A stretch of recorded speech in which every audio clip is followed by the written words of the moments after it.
Hello friends, get ready for general dictation. Okay, start. Mr. Deputy Chairman, Sir, I am grateful to the honorable members who participated in the budget debate and lent general support to my budget proposals.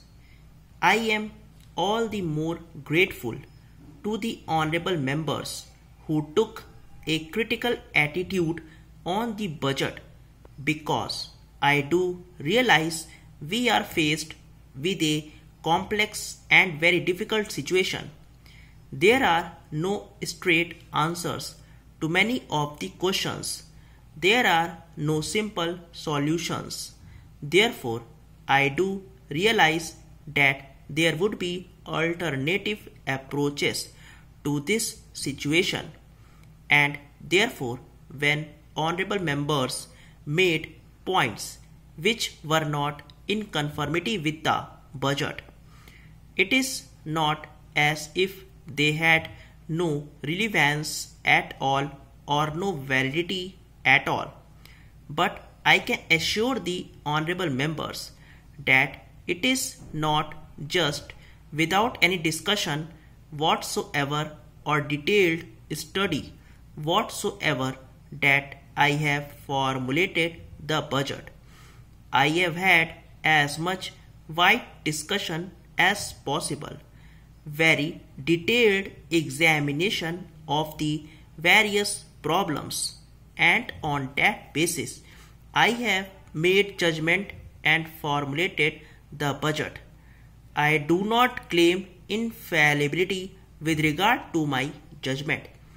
Therefore, particularly in a situation of this sort, the other points of view are more important than the points of view which are in conformity with the budget. I would assure the honorable members that I shall certainly examine many of the points that have been made, and if there are any deficiencies and distortions, it would be my endeavor to correct them as we go along.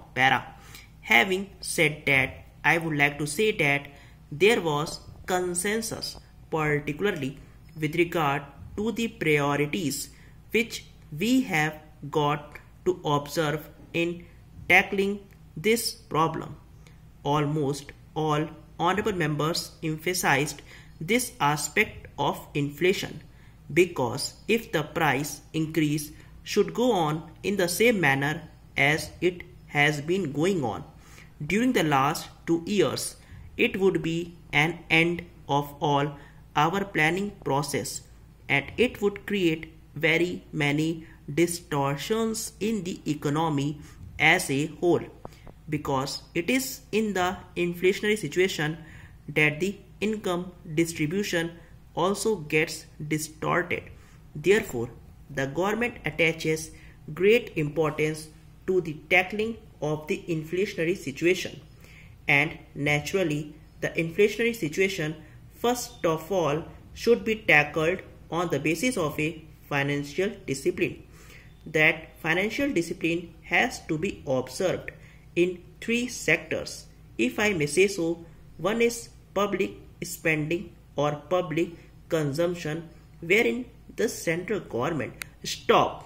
अगर आपको details अच्छा लगा हो channel को ज़रूर subscribe करें. Thank you.